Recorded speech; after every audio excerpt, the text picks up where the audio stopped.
Bueno, buenas tardes. En primer lugar, gracias a todos los que se quedan en este panel y por vuestra atención. Les aclaramos que estamos esperando a Juan Manuel Barufaldi, que está llegando, así que vamos a dar inicio al panel y escuchamos a algunos de los expositores y apenas él llegue se incorpora. Así que los voy presentando. Para mí es un gusto y agradezco a SEA convocarnos a participar como bolsa conjuntamente y organizar el encuentro, pero además participar de este panel que se llama precisamente, es la presentación del ecosistema emprendedor de Rosario, o vamos a intentarlo, porque aquí hay algunos de los actores nada más, pero hay muchos otros que están en el público, que están afuera y que trabajan en el día a día. De hecho, entre nosotros nos conocemos y compartimos un montón de proyectos, por eso la idea de este panel es mostrar esta dinámica diaria, que cada uno cuente qué es lo que hace en el ecosistema y por qué cada organismo vivo, como sucede en un ecosistema, es funcional al ecosistema mismo y a que todos podamos interactuar y desarrollarnos y cumplir nuestros ciclos. Así que vamos a intentar explicarlo. Presento entonces aquí a mi lado a María José Soler. Ella es profesora de Entrepreneurship y Estrategia en la Universidad Austral de Rosario desde 1999 y directora de operaciones de Endeavor Rosario. A través de su rol en Endeavor, participa activamente en la selección de emprendedores de alto impacto en la región litoral de Argentina y en el desarrollo del ecosistema emprendedor local. Con más de 20 años de experiencia en consultoría para pequeñas y medianas empresas y startups en áreas como estrategia, modelo de negocios e innovación a través de cadenas de valor, y se dedica principalmente a investigar y enseñar sobre entrepreneurship en programas de pregrado y posgrado, con enfoque especial en AgTech en Argentina. Es miembro fundador de la incubadora de empresas de la Universidad Austral y mentor de varias empresas de la región. Es contadora graduada de la Universidad Nacional de Rosario y tiene un MBA en la Escuela de Negocios IAE de Buenos Aires. Seguimos con Romina Casadeval. Ella es biotecnóloga egresada de la Universidad Nacional de Rosario. Luego de realizar su doctorado en ciencias biológicas, se dedicó al mundo de la creación de empresas de base biotecnológica, inicialmente desde CONICET y recientemente como parte de Grid Exponential, como Science Explorer en la región centro de Argentina. GridX es una aceleradora de startups de base biotecnológica. Bernardo Milesi es licenciado en Ciencias Empresariales por la Universidad Austral. Es el fundador de Global Managers, la primera aceleradora latinoamericana para startups del sector agroindustrial. Bernardo es emprendedor, manager, mentor de negocios, con una amplia experiencia en el sector agroindustrial, no solo desde la perspectiva temporal, lleva 15 años de trayectoria en el ámbito, sino desde la amplitud de enfoques a partir de los cuales ha participado. Profesor de la Facultad de Ciencias Empresariales de la Universidad Austral de Rosario en diversas cátedras. Acompaña tesis y proyectos de los alumnos de las cátedras de grado y maestría en agronegocios. Y damos la bienvenida entonces a Juan Manuel Barufaldi, nacido en Casilda, Santa Fe. Él es licenciado en Ciencias de la Computación en la Universidad Nacional de Rosario y de vocación y ejercicio emprendedor. Fundador de Desafiar, videojuegos de negocios educativos, Disruptive Science, reconocimiento de emociones en video para analizar contenidos multimedia, y Deep Agro, inteligencia artificial aplicada al agro. Lideró el equipo de trading algorítmico desde 2017 a 2019 en BLD y ha sido seleccionado joven sobresaliente de la provincia de Santa Fe en el año 2014 a través de los reconocidos premios TOY entregados por la JCI. Bueno, habiéndolos presentado, un lujo compartir con ellos esta instancia. Empiezo con algunas preguntas. Vamos a empezar por María José, de Endeavor. Quisiera saber, seguramente muchos del público conocen Endeavor y toda su trayectoria y relevancia para los emprendedores, pero quisiera saber desde tu perspectiva local, digamos, cómo ve Endeavor la Plaza de Rosario y a qué apunta y qué actividades despliega en la ciudad.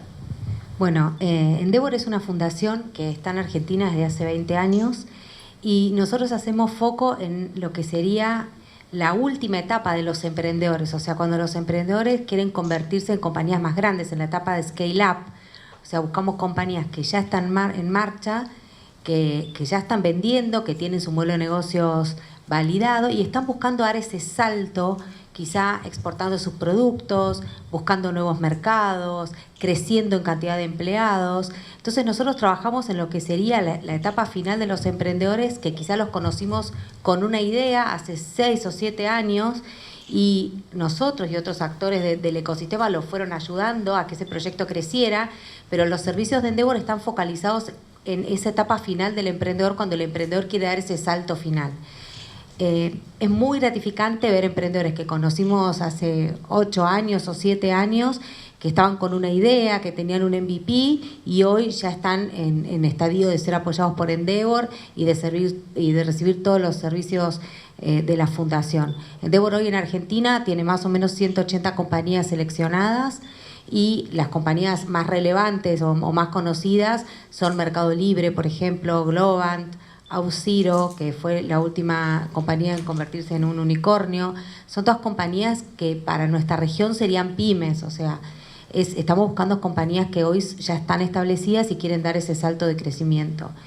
No obstante eso, nosotros trabajamos con todos los emprendedores que están en el ecosistema, porque yo soy una fiel convencida de que si no apalancamos y apoyamos a esos emprendedores que hoy están con una etapa idea, en 8 o 10 años no vamos a tener emprendedores para apoyar. Entonces, siempre buscamos emprendedores en todas las etapas, aunque los servicios de Endeavor están focalizados más hacia la etapa de scale-up. En cuanto a cómo veo el ecosistema, bien, creo que para los emprendedores de Rosario es un primer gran desafío salir de Rosario, no pensarse solo en Rosario. Y creo que eso es algo que tenemos que animarnos a más, tenemos que pensar que nosotros somos líderes en un montón de sectores como biotecnología, como tecnología, como agro, como food. Y eso yo realmente lo veo porque Endeavor tiene oficinas regionales, en 5 oficinas regionales, tiene oficina en Patagonia, en NOA, en Cuyo, en Córdoba, bueno, en Buenos Aires y en Rosario. Y cuando yo me comparo con otras directoras de regiones, veo que nosotros tenemos un montón de ventajas competitivas en relación a otras regiones. Somos líderes, como les decía, estamos en la cuna de lo que es el lácteo. Tenemos todo lo que tiene que ver con food y la revolución de la comida, todo lo que tiene que ver con tecnología y IT, y todo lo que tiene que ver con biotecnología. Así que, bueno, eso puede contar un poco más Romy, pero tenemos un montón de ventajas en ese sentido y tenemos que apalancarlos en esas ventajas y animarnos a pensar más en grande, a pensar en proyectos globales, no solamente para Rosario y su región. Bien, gracias María José. Eso es importante para todo el público, porque es verdad, diariamente lo vemos, lo leemos en artículos, en papers internacionales que apuntan a la región por todo su potencial, y a veces hay que terminar de creerlo y seguir caminando y vinculándonos para crecer. Y pensando, digamos, en tu trabajo diario, que como vos decís y soy testigo, ves, atendés, escuchás a los emprendedores, tanto en ese estadio más avanzado, ¿no?, que son los que están dentro de los programas Endeavor, como también en tu trabajo diario, en tu rol docente, en tus responsabilidades. ¿Cuáles son aquellas actitudes, esas conductas en las que reincide un emprendedor, y que quizá algunas cuestiones también las podemos localizar, que vos dirías, suelo dar este consejo, suelo dar esta recomendación para que eviten ciertos errores o ciertos delays en sus procesos? Bueno, lo primero que me gustaría es decirle que validen la propuesta de valor. Eso es algo que para mí es súper importante, porque ellos están convencidos de una idea y se lanzan, pero muchas veces sin testear si esa idea es realmente una oportunidad y si hay mercado y si hay gente que está dispuesta a pagar por esa idea. Entonces, anímense, hay miles de herramientas, primero a testear esa idea y a ir de a poco testeando si esa idea es viable y ahí avanzar con el proyecto. La otra es animarse a pensar en grande. Yo veo que muchas veces piensan, no, yo hago un proyecto chiquito, me pienso para Rosario. No te pensé para Rosario, pensate para Santa Fe, para Argentina, para la región centro, porque realmente el trabajo de crear una compañía chiquitita focalizada solo en Rosario o pensar una compañía para Argentina es el mismo trabajo, y hoy las redes sociales, internet, te permite vender tus productos donde vos quieras. Entonces, animarse eso a más y diferenciarse, claramente diferenciarse, pensar cómo se pueden diferenciar es también muy importante. Y bueno, y después no apurarse a buscar plata, Muchas veces los emprendedores se apuran en el proceso de buscar plata y funding para su proyecto y se diluyen innecesariamente. Entonces, que el buen timing a la hora de buscar fondos para su proyecto también es clave. Bien. Y insistiendo en tu rol docente y aprovechando el perfil que todos tienen, que están muy vinculados con lo académico, ¿qué es el desafío que vos crees que tiene la institución educativa, universitaria y de posgrado también, que hay muchos trabajando por el emprendedorismo? ¿Qué desafío tiene en lo local para mejorar esa tarea de formar en emprender, si es que se lo puede llamar de esa manera? Bueno, vos sabés que siempre me hacen esa pregunta, ¿se puede formar un emprendedor? ¿El emprendedor se nace o vos lo podés formar de cero? Y para mí, indudablemente, hay algunas características que ya tiene el alumno que vos te das cuenta que tiene garra para ser emprendedor. Y esas cosas tienen que ver con ser curioso, con le gusta investigar, que se anima, que no tiene miedo de fracasar, esto que contaba Silvana, me animo y bueno, y me va mal, que se anima a desafiar el status quo, ese alumno que vos decís, por favor, que se calle en clase, bueno, ese es el que tiene para mí más garra para ser emprendedor, porque ese es el que te cuestiona todo el tiempo y que te desafía, ese es el alumno que para mí tiene mucha garra, y yo creo que hay muchas cosas que el emprendedor ya tiene que tener innato, y después hay otras cosas que puede ir adquiriendo y que le podemos ir enseñando, desde cómo armar un term sheet, cómo armar un flujo de fondos, cómo validar una idea para ver si es una oportunidad o no, cómo armar un plan de negocios. Todo eso se aprende con herramientas, pero hay cosas que el alumno ya tiene que tener. El mayor desafío para mí, para las universidades, es muy difícil formar a un emprendedor, porque es mucho más fácil enseñar. Bueno, que no me escuchen los profesores de matemática, pero para mí enseñar matemática o lengua es mucho más fácil porque vos, no sé, enseñás las reglas de ortografía o enseñás un teorema de matemática y te parás en el pizarrón, los das y bueno, listo, lo aprende. Para ser emprendedor, vos tenés que dar como una caja de herramientas que después cada alumno tiene que aplicar a su proyecto. Entonces no podés darle una receta que le sirve a todo el mundo, sino que son herramientas y tácticas que después cada uno tiene que ir adaptando a su proyecto. Y para mí ahí está el arte, eso es lo difícil, que cada uno tiene que adaptarlo al proyecto que tiene, ¿no? Y ayudarlos a que se les ocurra esa idea y que piense la idea. Yo siempre cuento, no me quiero extender, pero siempre cuento la historia de un alumno que nosotros tenemos una materia que los alumnos se gradúan haciendo un plan de negocios, un proyecto de inversión. Y tenía un alumno que era súper emprendedor, pero era vago. Entonces él me decía, Majo, ya tengo el proyecto, una fábrica de sandwichitos de jamón y queso. Yo le decía, salí de acá con ese proyecto, pensá más, animate a más. Y al día siguiente me decía, no, ya sé, un delivery de bebida para las previas. No, le digo, salí con ese proyecto. Y bueno, y al final lo desafié tanto que terminó fundando una compañía de crowdfunding para el agro. Y digo, ¿viste cómo había que pensar más? A veces como que se quedan con lo que tienen cerca y no se animan como a pensar más. No se animan a desafiar sus propios límites y a salir de lo cotidiano y pensar en algo que sea más creativo y más innovador. Bien, y obviamente es fundamental el profesor mentor, ¿no es cierto?, en el proceso. Sí, tampoco somos infalibles. Siempre me acuerdo también de una alumna que boché porque me trajo un proyecto con influencers. Yo dije, ¿qué es ese proyecto de influencers? Yo dije, hace mucho tiempo atrás, ¿no? Hace como 8 años. Me vino con este proyecto y digo, ay, qué mal proyecto, no, salí este proyecto con influencer, nunca va a funcionar, ¿viste? No va a andar. Bueno, y hoy le pido perdón porque la boché innecesariamente, porque no solo tiene una red de influencers, sino que ella vive de eso, así que bueno, Carmencita, si me está escuchando, te pido perdón. Bueno, bien. Aprendieron todos, en ese caso aprendieron todos. Gracias, María José. Después vamos a volver con una pregunta transversal al panel. Seguimos con Romina para seguir conociendo a los actores de este ecosistema. Ya pasamos un poquito por la instancia educativa y por una institución como Endeavor. Y querría que nos cuentes, una company builder como Grid Exponential y como también hay otras, ¿cuál es ese rol que cumple hoy por hoy en el ecosistema? ¿Por qué es tan importante? Bueno, principalmente el GRID se enfoca en crear empresas de base científica y eso tiene un desafío adicional, si se quiere, porque implica interactuar sí o sí con personas que vienen del mundo científico, y eso, digamos, implica que tienen una forma de trabajar y de pensar y de moverse que es diferente. Entonces, por eso el modelo de GRID se apoya un montón en armar equipos que tengan los dos perfiles fuertes, tanto el técnico, el científico, como el emprendedor de negocios. Y en este sentido, pensaba recién cuando hablaba Majo, lo importante que es que como emprendedores se acerquen a conocer.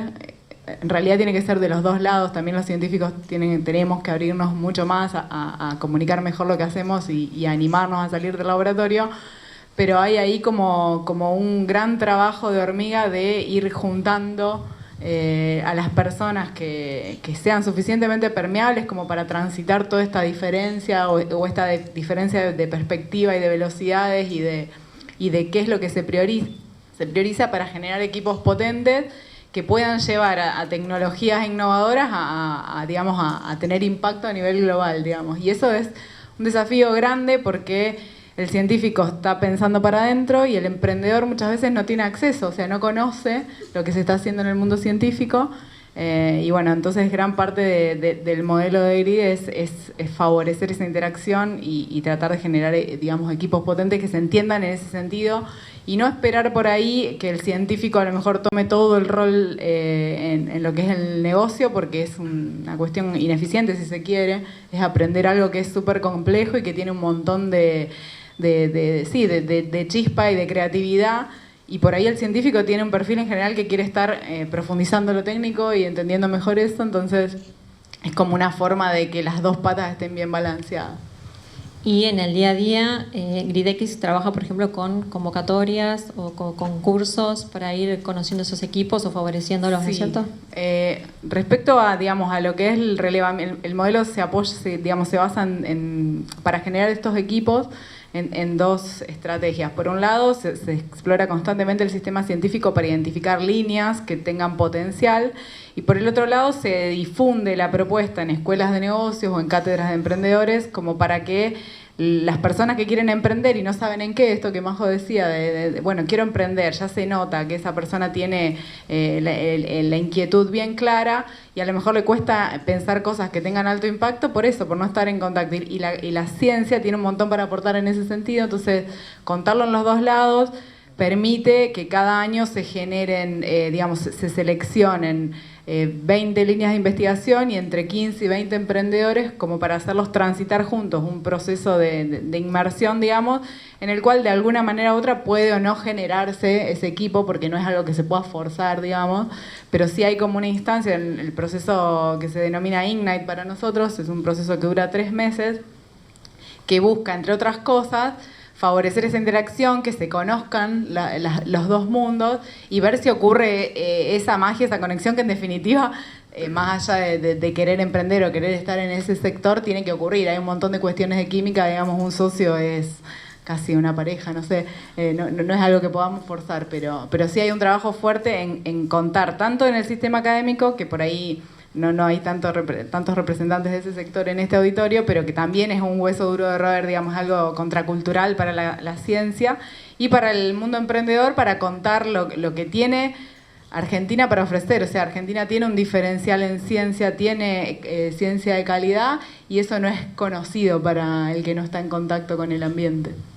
Sí, así es, y de hecho, relacionándolo con el panel anterior, precisamente fuimos testigos de un caso en el cual se terminó de armar un equipo entre digamos, unos científicos que ya estaban trabajando en un proyecto y que a través de las convocatorias y las difusiones que hizo GRID y una actividad conjunta con la Universidad Austral, terminaron de armar el equipo que hoy por hoy está en Estados Unidos acelerándose. O sea que hay un ejemplo claro de esto.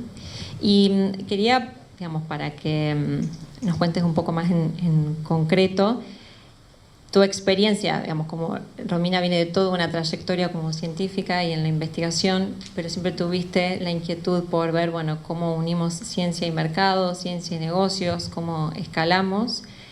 ¿Cómo te parece que se pueden abrir, volviendo a la academia y al rol de lo académico, qué es lo que le falta a la academia para poder abrir las puertas y vincularse mejor con el ecosistema de desarrollo emprendedor? Y en la academia hay una gran transición ocurriendo, digamos, históricamente, y a nivel mundial la academia piensa para adentro, digamos, adentro del laboratorio, y muchas veces le cuesta lo que yo digo, y con perdón de los científicos, digamos, como esa conexión con el mundo real, que implica bajar a cuestiones concretas el hecho de salir del laboratorio. Si yo te quiero contar qué es lo que yo estoy haciendo, que es una manera de salir del laboratorio, probablemente el 99% de la gente no me va a entender. Y esa es mi responsabilidad, saber yo cómo comunicar lo que estoy haciendo, y para mostrar el potencial y el valor que tiene, es un primer filtro que muchas veces, ¿qué pasa? Yo te vengo, te cuento, nadie entendió nada, perdimos un montón de tiempo, nunca más nos juntamos. O sea, no es que nos volvemos a juntar y lo volvemos a intentar. Justamente ahí hay una diferencia de timing en el cual el científico está creando constantemente, y entonces va a una velocidad, y el trabajo puede ser más bien desordenado y no con tanto foco, y eso a veces es re difícil de explicar por qué se está haciendo así, y es muy propio del sistema. Y cuando vos vas al sector inversor o productivo, donde querés cosas medibles, resultados concretos, planes que los tengo ordenados y los ejecuto, bueno, ahí hay como un choque, y te empieza a parecer de que desde la academia siempre se pensó, y se va rompiendo por suerte, de que el privado se quiere llevar todo mi trabajo de todos estos años y dejarme nada. Y por el otro lado está el sector privado pensando de que, bueno, están ahí, no sé, nunca entiendo bien qué están haciendo, y van más lento de lo que yo quisiera en términos de resultados medibles. Pero bueno, es propia de la dinámica, y digamos, los desarrollos científicos de mayor calidad muchas veces tienen un gran componente de azar, pero sin duda tienen en el sentido de que justo se dan las condiciones de que yo logro encontrar lo que estoy buscando, o puedo, digamos, generar una tecnología determinada, porque estoy trabajando siempre en la frontera del conocimiento. O sea, no hay demasiados antecedentes, no siquiera puedo garantizar que lo voy a lograr técnicamente. Pero por el otro lado, digamos, el hecho de lograr cosas tan novedosas hace que es necesaria esta dinámica, digamos, de trabajo creativa, y si se quiere desordenada desde la perspectiva privada. Entonces, desde la academia, los estudiantes de biotecnología, de doctorado o las carreras afines siempre preguntan, ¿cómo arranco? No quiero ir por este camino, ¿cómo arranco? Bueno, salí de ahí, anda en Endeavor.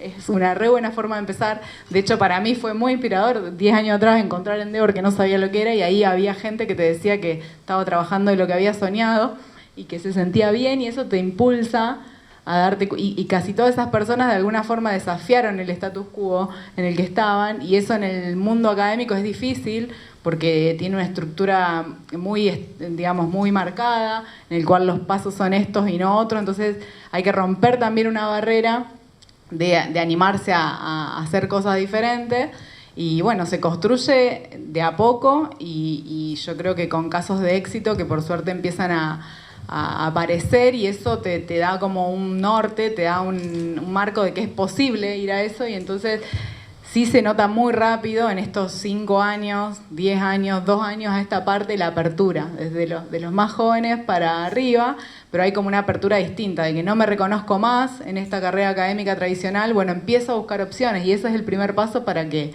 estés dispuesto a escuchar opciones, o a ver, o a moverte distinto. Bien, y que todos tenemos una disposición a la vinculación, que es lo que digo desde el inicio, lo que queremos es mostrar ecosistema y cómo se trabaja en ecosistema. Así que eso es súper valioso, que ella pueda citar Endeavor y viceversa.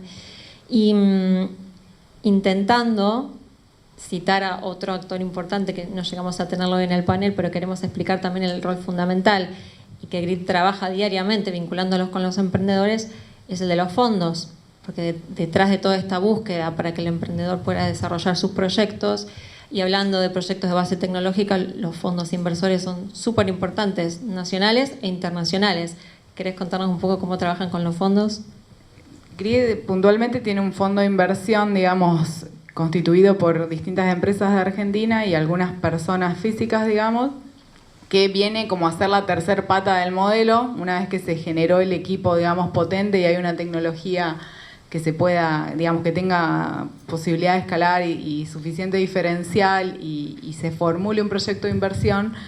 Tiene un fondo que le permite invertir en esas empresas to be, porque en realidad no están todavía constituidas como tales, de forma de que puedan crecer rápido, equivocarse rápido, pasar a la próxima fase rápido, que es algo que es fundamental digamos, en tecnología de alto impacto si vos querés, digamos, competir a nivel mundial. O sea, tengo que tener la capacidad de rápido ver si va por acá o no va por allá, y en general, por ejemplo, en ciencia eso se hace con dinero público la mayoría de las veces, los desarrollos, y el dinero público es barato y es lento, y eso me hace perder la carrera. Entonces, si yo quiero llegar hasta el final o hasta poner mi producto en el mercado con dinero público, probablemente tengo que pensar en otro tipo de empresa. Es difícil pensarlo como algo innovador a nivel mundial porque la velocidad no me lo permite. Y por el otro lado, si lo pienso como una empresa que va a crecer de forma orgánica y que va a empezar a crecer en la medida que empiece a vender y a tener ingresos, es muy difícil que te den los números porque todos estos proyectos tienen, digamos, unos grandes requerimientos de capital en términos de que los productos no están desarrollados, de que hay que validar un montón de cosas, de que hay que poner a punto un montón de cuestiones técnicas. Entonces, como que viene a permitir dar digamos, el salto de velocidad que hace falta como para probar si puedo seguir en esta carrera o si tengo que pivotear, digamos. Bien, muchas gracias, Romina. Gracias. Vamos a seguir con Bernardo. Quería preguntarte cómo es esa situación inicial o las diversas situaciones que te llevaron a un día decir voy a fundar una aceleradora de proyectos en AgTech. ¿Qué te llevó a crear Glowcal? Y agrego la otra, ¿cómo está Glowcal hoy? La tuve a Majo de profesora, me bochó ese proyecto, entonces dije, lo voy a hacer. Ecosistema, es lo que estamos diciendo, es ecosistema. Dije que diga que yo lo inspiré, porque lo mato. No, es verdad que la tuve a Majo de profesora. No, creo que tiene que ver con un poco con algunas cosas que mencionó tanto Majo como Romy de las habilidades o las características de los perfiles de la gente que emprende. Si se nace o se hace el emprendedor y demás, y a lo que me refiero directamente es que yo llegué a Glowcal por lo que de manera introspectiva fui tratando de entender qué era lo que a mí me apasionaba o qué era lo que me gustaba hacer y no tanto por lo racional. Y me encontré con que a mí me gustaba ayudar a proyectos o empresas a escalar, pero no tenía la más mínima idea de cómo hacer un modelo de negocios de eso que me apasionaba. Y bueno, entre un poco confiar en mi intuición, sumado a, de por sí los perfiles, yo estudié administración de empresas, entonces tenemos esos perfiles más de racionalizar todo y tratar de encontrarle el repago inmediato a cada acción que hacemos. Traté de encontrar un equilibrio que no me fue fácil entre darle cierta lógica a lo que quería hacer y también dejarme llevar por lo que me gustaba. Y bueno, en ese momento no había muy pocos fondos de venture capital o de aceleración en Argentina y en la región, y yo no sabía que existían tampoco, así que empecé a googlear, a investigar, encontré cosas afuera y bueno, después me fui enterando que fue como una sensaciones encontradas, pues por un lado dije, che, tenía una re buena idea y esto ya existe, o sea, no, soy un choto, digamos, hablando mal y pronto, y por otro lado dije, no, mejor, porque quiere decir que, hablando de la validación, lo que pensé no está tan mal. Entonces, bueno, ahí empecé a tratar de darle forma a ese modelo y ahí terminan haciendo Glowcal, que desde un principio se definió como un fondo de aceleración enfocado 100% en agroalimentos, en agri-foodtech. En esta industria se usan muchas palabras en inglés, perdón si en algún momento digo alguna en ese idioma. Y bueno, nada, con el objetivo de agarrar emprendimientos en estadios muy tempranos que vayan a ser empresas, como decía Romy antes, y a través de acompañamiento y de capital, por medio de los fondos que uno hace, tratar de que escalen y de alguna manera, de esa forma, tener un repago futuro. Bien, ¿y cómo es ese día a día de Glowcal, pensando que podemos tener futuros emprendedores que se acerquen, que te escriben, hay convocatorias, hay entrenamientos diarios? ¿Cómo trabajan? Sí, o sea, nosotros hacemos convocatorias durante el año específicas para darle cierta estacionalidad a los procesos de búsqueda de proyectos, pero honestamente estamos todo el tiempo en todo momento buscando emprendimientos. Creo que no hay una única manera de encontrar los mejores emprendimientos, sino que a los mejores potencialmente hablando. Hay muchas formas, entonces lo hacemos en eventos, lo hacemos investigando, lo hacemos con convocatorias, pero bueno, de la manera más explícita en que lo hacemos es por medio de las redes sociales o nuestro propio sitio. Llamamos a convocatorias donde se ponen ciertos requisitos para que los emprendedores apliquen. Y los requisitos generalmente son que el equipo esté full time, que eso no es un capricho, sino que me parece que es algo necesario para que los emprendedores se aboquen de lleno a tratar de lograr y pasar por todos los momentos complicados que tiene el proyecto, y después que tengan al menos no tienen que estar ganando plata ni siquiera facturando necesariamente, pero sí puedan tener algo que pueda ser testeado rápidamente, porque si no, no logramos esto que Majo dijo en un principio, que es esto de iterar, de validar, de ver qué me responde mi futuro usuario, si le sirve o no le sirve, si la manera en que se lo muestro es simple o no es simple, si está dispuesto a pagar por eso, en el caso de que sí, cuánto. Así que en general son esos los requisitos, y obviamente que esté en el mundo del agro o de los alimentos, I/O. Porque es más I que O, pero bueno, creo que es algo que se va a terminar uniendo, que ya está hiper entrelazado, pero hoy podés encontrar proyectos que pueden definirse 100% como AgTech y otros como FoodTech, pero a futuro, en el corto plazo, lo vemos hiper unido. Sí, y siempre en esto de trabajar en equipo, interactuando, siempre es importante el paso y la validación por instituciones, y entre ellas las aceleradoras. Todo este año la Bolsa de Comercio de Rosario, desde el área BCR Innova, trabajó en una convocatoria para un programa de innovación abierta, y desde ese programa se vinculó tanto a startups con empresas que tenían necesidades concretas de resolución, y siempre la referencia, el trabajo diario con los actores que en el día a día están acompañando a esos emprendedores es muy importante en esa vinculación. Muchas veces es una garantía de esta presentación que uno hace de una startup, de un equipo de emprendedores, a un empresario o a un inversor. Por eso hacemos hincapié en esto del trabajo conjunto y el rol importante de cada uno de los que están hoy aquí sentados. Y ya que tocaste el tema del equipo y tu experiencia y siempre el foco que pones al armado, además de lo que estás comentando, de que por supuesto tiene que haber un trabajo full time y comprometido, ¿qué otras cosas solés decirles a esos equipos de emprendedores que te visitan? Qué pregunta. Creo que, honestamente, para no esquivar la respuesta, hay variedad de situaciones, porque en el fondo son personas y es muy difícil tabularlo. Pero lo de full time es una de las cosas que más menciono, porque justamente atrás de escena de ese full time está el de si realmente te arriesgás o no 100% ese proyecto, si estás dispuesto a jugártela, por decirlo de alguna manera, si crees en esa idea.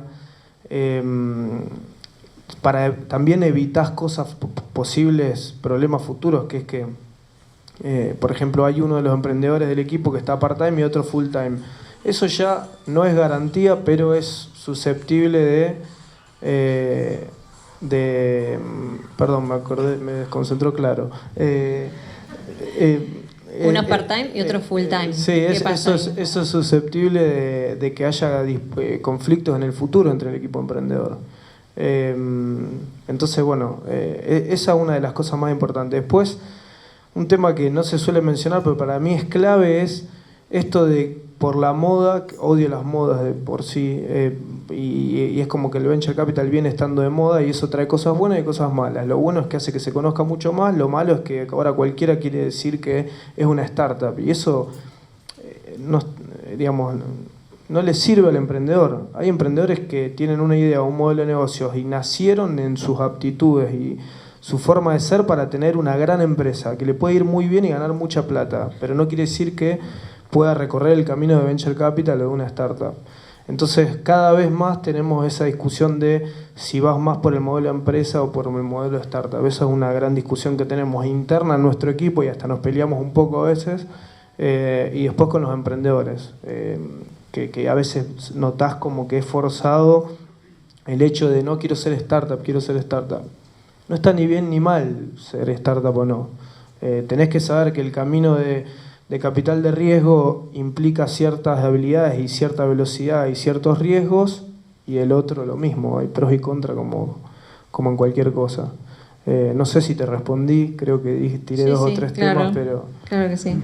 ¿Alguien quiere hacer otra pregunta sobre armado de equipos en startups, emprendimientos? Estamos. Y quería preguntarte, en estos años de gestión, desde Global y los previos también, que estás en constante contacto con el ecosistema, ¿qué resultados has visto entre lo que hemos traccionado entre todos? ¿Cómo ves posicionado el ecosistema? Para mí, desde mi punto de vista, y trato de ser casi racional y tener datos y no solamente una inferencia intuitiva, en términos relativos, año a año viene avanzando, creciendo mucho el ecosistema emprendedor y de venture capital en Argentina. Son dos ecosistemas que son casi lo mismo, pero no son exactamente lo mismo. Y en términos absolutos nos falta un montón todavía. Entonces, obviamente yo celebro que año tras año haya más fondos o más gente queriendo invertir o más gente escuchando a ver si puedo o no invertir, más emprendedores intentando emprender, sea en empresa o sea en startup. Y nada, eso es buenísimo. Yo veo más cantidad, año tras año hay más cantidad de emprendedores que aplican a nuestras convocatorias, y la calidad de los proyectos es cada vez mejor. Ahora, no es un crecimiento exponencial de la industria, es un crecimiento orgánico. Entonces, cuando a veces te cruzás, sin ser negador de la realidad, porque nos falta un montón, pero te cruzás con gente más negativa sobre lo que pasa con el venture capital en Argentina, yo creo que esas son fotos puntuales miradas en términos absolutos contra otros lugares que están muy bien. Desde mi punto de vista, claramente es la manera en la que se van a crear las empresas, no en el futuro, en el muy corto plazo, y cada vez más. Entonces, de hecho, por eso me dedico a esto. ¿Y cuáles son uno de esos lugares que vos considerás, que vos mirás y decís? Claramente hay lugares que cualquiera puede leer notas y demás, como puede ser Estados Unidos, Silicon Valley a la cabeza, pero hay un montón de otras zonas en Estados Unidos, lugares de Europa. Asia ha crecido un montón. Obviamente te pones a investigar en China, que es infinito, nunca terminas de leer y también es enorme. O sea, hay un montón de lugares para copiar, pero nos falta un montón. Pero creo que vamos por buen camino. O sea, para mí la tecnología, esto va a sonar medio romántico, pero realmente lo creo, más en el momento en el que estamos. Para mí la tecnología es lo único que puede trascender lo que puede hacer que trascendamos a los vaivenes y ciclos políticos y económicos. O sea, no sé, por ejemplo, un Uber. Estés de acuerdo o no con Uber, no importa, no es el punto a discutir ahora.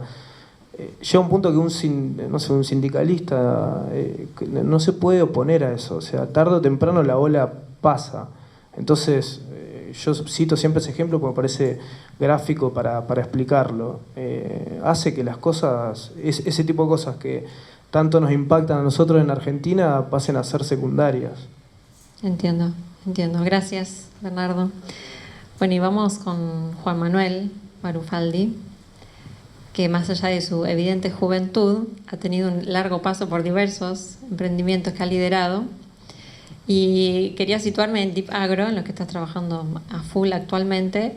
Si nos podrías comentar cómo fue ese origen y ciertos hitos que vos digas, bueno, por estos hitos llegamos a donde está Deep Agro hoy. Bueno, gracias Ingrid, muchas gracias a todos. Buenas tardes. Y bueno, sí, Deep Agro, rápidamente les cuento, es una startup que trabajamos con inteligencia artificial aplicada al agro, principalmente para lo que es reconocimiento de malezas a la hora de aplicar agroquímicos. Es decir, en vez de aplicar un químico como se viene haciendo hoy en día en todo el lote, sin importar dónde está la maleza, nosotros lo que hacemos es un sistema que con una camarita y una computadora logra aplicar el químico solo sobre la maleza. Así se ahorra un montón de costo y se cuida mucho el medio ambiente y la salud humana.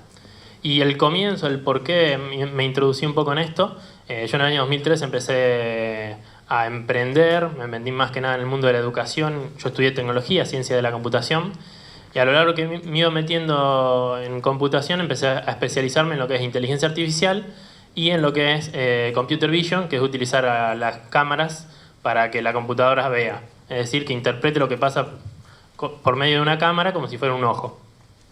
Y como vengo también de la ciudad de Casilda, durante mi secundaria trabajé mucho con mi viejo en el campo, y a lo largo de eso también como que uno va viendo lo que va pasando, y cuando uno empieza a tener herramientas para entender lo que está pasando y dice, no, pero esto está mal, esto se puede resolver, ahí en cuando empezás a formarte con esas herramientas, empezás a agarrar, digamos, como coraje, por así decirlo, de decir, bueno, pero esto lo puedo resolver.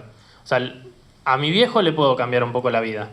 Y cuando empezás a transitar ese camino, te das cuenta, digamos, que es un problema muy grande a nivel global quizás, o en nuestro caso nos pasó, y que quizás no es a una sola persona que le puedes cambiar la vida. Con el mismo esfuerzo puedes hacer algo que le cambie la vida a mucha más gente, y bueno, también con lo que uno venía transitando de haber emprendido en otras empresas y lo que había aprendido, fundamos Deep Agro, que es un poco lo que nos trae hoy acá.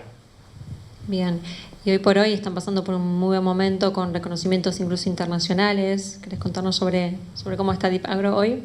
Sí, o sea, estamos en una etapa, o sea, arrancamos en 2017, durante todo 2018 estuvimos trabajando mucho en laboratorio, y ahora estamos en una etapa donde empezamos a salir al mundo en el sentido de empezar a presentarnos en convocatoria, empezar a mostrar lo que estábamos haciendo. Estuvimos presentes, por ejemplo, en Agroactiva, que es una feria de agro muy importante, mostrándolo el funcionamiento de nuestros equipos, y también ahora estamos en una etapa de prototipo, o sea, validando con potenciales clientes o en distintos lugares el funcionamiento de nuestra inteligencia artificial.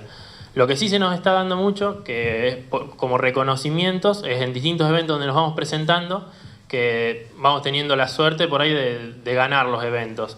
Más que nada competencias emprendedoras, tanto nacionales como internacionales, principalmente porque es una problemática muy importante a nivel mundial, y segundo porque es una problemática que si vos la resolvés no solamente tenés un beneficio en el costo, o sea, le estás ahorrando, le estás dando una solución que le ahorra un costo a tu cliente, sino que le estás cuidando el medio ambiente y la salud, entonces tiene un impacto muy importante desde lo social. Entonces eso hace también que el proyecto traquee mucho en estas competencias a nivel internacional. Y sumado a eso estamos trabajando mucho en el funcionamiento del equipo y en mostrarlo funcionando, que es también lo que llama mucho la atención, ya que hay grandes empresas a nivel internacional que están haciendo lo mismo que nosotros en otras partes del mundo, y cuando nos ven a nosotros también, digamos, llama mucho la atención que esté pasando lo mismo en Argentina. Bien. Seguramente las competencias y los concursos son instancias de poder visibilizarse, o en muchos casos ganar un premio económico que sirve para el emprendimiento, y seguir. Nada reemplaza el trabajo diario y el aprendizaje diario. Y en este sentido, con precisamente tus experiencias previas en los anteriores emprendimientos y en lo que día a día van viendo hoy con Deep, con el equipo, ¿qué resaltarías para compartirlo con la audiencia como esos aprendizajes que querés compartir al lado del tip a seguir ante esa circunstancia? Sí, totalmente. Una de las principales aprendizajes que hemos tenido, yo en el primer emprendimiento que arranqué, era un emprendimiento con un foco muy social. Quizás no teníamos tan claro el modelo de negocio, pero nos movilizaba mucho el generar, eran videojuegos educativos, y el generar que un chico de secundaria esté jugando nuestro juego ya nos daba el motor para seguir adelante. Entonces eso está bueno, eso nos sirvió mucho porque fue un emprendimiento en el cual el primer año no facturamos nada, entonces no había un sueldo para nadie, pero el primer error que cometimos ahí, que aprendimos también, fue que el primer día, o en realidad, digamos, cuando formamos el equipo, que teníamos como todo el proceso productivo adentro del equipo, no teníamos el área comercial, que es quizás un gran error, y después lo segundo fue que dividimos en partes iguales. Y eso es como la inexperiencia, porque es lo primero que te dicen en la mayoría de los distintos eventos, y fue algo que después, una vez que ya está funcionando y ya empieza a ingresar dinero y todo, eso es algo que es muy difícil de cambiar. Entonces sí, una de las cosas que hicimos en Deep Agro fue armar un contrato vesting que está especializado, digamos, por áreas de trabajo, con objetivos claros a cumplir, que se va reviendo cada 6 meses y que se va adquiriendo la parte accionaria también cada 6 meses cuando se van cumpliendo los hitos. Entonces proyectamos de acá 5 años, donde el foco está puesto en la empresa más que en los fundadores. Y lo importante es que si no todos van cumpliendo los objetivos, no todos pueden cumplir en la forma que estaban planteando esos objetivos, no adquirís la parte accionaria. Entonces, nos pasó, por ejemplo, con uno de los socios, que era realmente un crack en inteligencia artificial que estaba dentro del equipo, y en un momento le ofrecen un trabajo de Google. Y muy bien pago, en el mejor lugar del mundo, y tuvo que dejar, más allá de todo, la decisión fue ir a trabajar a Google y dejar el equipo. Entonces, en ese momento, como el contrato nos ampara, básicamente la parte accionaria que él tenía era del tiempo que trabajó y no de los 5 años completos.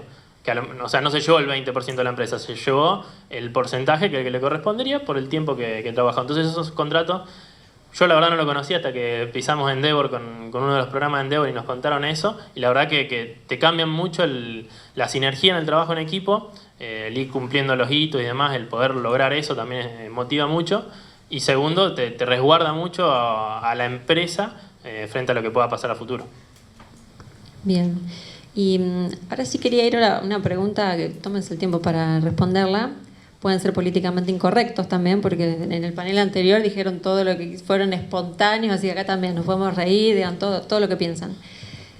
Hagamos el ejercicio de ver qué es lo que creen que le falta a nuestro ecosistema de desarrollo emprendedor, Rosario y la región, sea que eso pueda incluir determinadas políticas públicas, apoyos públicos, puertas abiertas de las empresas. Pueden mencionar todo, pero sería importante que cada uno de ustedes, desde el lugar donde estén, puedan dar ese diagnóstico y esa proyección de cómo les gustaría ese horizonte que fuera para nuestro ecosistema. Majo, ¿querés empezar vos? Mira, Silvia Catani, que ya se retiró, me mencionó un estudio de investigación que hicimos junto con la Cátedra de Economía de la Universidad Austral, en la que analizamos un poquito el ecosistema AgTech, sobre todo en Rosario y su región, y vimos como el ecosistema se está consolidando, pero no está totalmente consolidado. O sea, creció muchísimo. De hecho, vemos que la aceleración de creación de compañías se da en los años 2017, 2018 y 2019. O sea, antes venía muy, muy lento el crecimiento de la fundación de startups. Y eso habla de que el ecosistema todavía tiene un camino para recorrer. Entonces faltan un montón de actores, faltan más aceleradoras, más fondos, más venture corps, más compañías que quieran hacer programas de innovación abierta, y eso va a generar que haya más emprendedores. Pero es como que es un poco el huevo y la gallina, o sea, no hay emprendedores, entonces como que no hay tantas aceleradoras porque con los emprendedores que hay ya es suficiente, claro. Pero en realidad creo que cuanto más de los otros actores haya, más emprendedores va a haber. Y por otro lado, hacen falta más fondos en todos los estadios, porque me parece que hoy pasa que hay fondos por ahí en los estadios iniciales, que los pueden dar las aceleradoras o las incubadoras en algunos casos, y después hay grandes fondos para escalar. De hecho, Endeavor tiene un fondo para escalar. Y hay como un gran valle de la muerte, que es cuando que la empresa necesita fondos y ahí no hay fondos. Entonces ahí faltan como más actores en esa parte de la cadena del venture capital. Y por supuesto que todo eso debería ser apoyado por políticas públicas que promuevan la actividad emprendedora. Desde que las pymes puedan, las startups puedan pagar menos impuestos, por ejemplo, que tengan una situación fiscal más favorecida, hasta que las grandes compañías que inviertan en startups puedan desgravar parte de esas inversiones de impuestos. Por ejemplo, hay un montón de cosas que se podrían hacer para favorecer esa interacción y esa unión entre las grandes compañías y las startups. Porque las startups es como que un mundo que no se comunica, y las startups podrían vender sus productos a las grandes compañías, y las grandes compañías podrían usar la innovación que las startups generan, pero hoy ese puente no está. Bien, bueno, estamos intentando trabajarlo desde la bolsa también con nuestros programas, así que vamos a seguir el año que viene trabajando en esto. Romina, tu diagnóstico. ¿Qué agregar de lo que dijo Majo? No, por ahí desde la perspectiva académica, que es algo que el que está más en el sector cae un poco de maduro. Para la academia, como les decía, esto es contracultural, digamos, el hecho de sacar el conocimiento generado durante tantos años y ponerlo en valor, hace que uno tenga que, digamos, hacer ciertos pasos burocráticos, si se quiere, y estratégicos también. O sea, cuando uno genera un nuevo desarrollo dentro de una institución científica, ese desarrollo pertenece a la institución, que en general es pública. Entonces falta como un ejercicio desde lo público como para acompañar ese proceso y entender de que más rápido salga al mercado, más rápido el Estado, digamos, tiene regalías y se retroalimenta ese círculo. Pero bueno, mejora, o sea, la velocidad a la que mejora la veremos dentro de unos años si podría haber sido mejor o peor, pero hay como una toma de conciencia desde las instituciones académicas de que hay que soltarlo para que eso tome valor, pero bueno, tiene que mejorar un poco más para ser más ágil. Bien, gracias, Romina. Bernardo. Como por definición el ecosistema es como que se requiere de todas las partes. Y honestamente para mí es como que todos tienen que subir un escalón. El Estado dejando reglas más claras para que esto se fomente, incluso hasta primero dejando las reglas claras, una vez que estén las reglas claras poniendo incentivos, y que no, si cambia un gobierno y viene otro, se arranca de cero, por ejemplo. Y después de lo privado un montón para hacer, porque si no parece que siempre la responsabilidad está del lado de lo estatal. También que haya más empresas invirtiendo, que haya más emprendedores emprendiendo, que haya más aceleradoras y fondos de venture capital. Se requiere de todos. Lo que sí, más allá de eso, yo veo que hay más o sea, para mí la torta se debería agrandar en todos los sentidos, pero ya con el tamaño actual falta coordinación. Y como siempre pasa en prácticamente todo, menos ego y saber el rol que cumple cada uno. Es como que todos quieren hacer un poco de todo. No, vos sos bueno en esto, hace esto, vos te dedicas a esto, hace esto. Es como que yo quiera cubrir el rol de la universidad, o cubrir el rol de la ciencia o del CONICET. No, que lo haga el CONICET y bueno, y ver cómo nos vinculamos de la mejor manera posible para sacar mayor provecho de la situación para el emprendimiento y para el ecosistema en sí. Eso veo como muy claro ya hoy, ahora, sin personalizarlo en nadie. No, a mí me gusta decir siempre salir del ecosistema y pasar al ecosistema. Justamente el ecosistema es eso, es trabajar todos en red, porque quizás yo conozco un emprendedor y hoy no tengo nada para ofrecerle, pero quizá Bernie la puede acelerar en Glocal y yo me la puedo encontrar 2 años después que pasó por ese proceso por Bernie y es otra compañía. Y entonces me parece que eso es lo que está bueno, trabajar todos en red y conectados. Perfecto, gracias. Juan Manuel. Para agregar más que nada, o sea, comparto todo lo que comentaban, pero sí desde el punto de vista, digamos, emprendedor, yo creo que nos hemos sentido acompañados en las distintas etapas, creo que pasamos por todos los actores, así que en ese sentido me parece que el ecosistema va creciendo. Sí, lo que hemos notado, o lo que, digamos, en particular yo he visto, que cuando estaba en educación no eran los mismos las iniciativas o el fomento que había ahora que estamos en ACTech. Pero bueno, es claramente una de las áreas, digamos, a impulsar hoy en día, digamos. Bien. Bueno, en primer lugar, agradecerles a todos por aceptar la convocatoria de compartir el panel.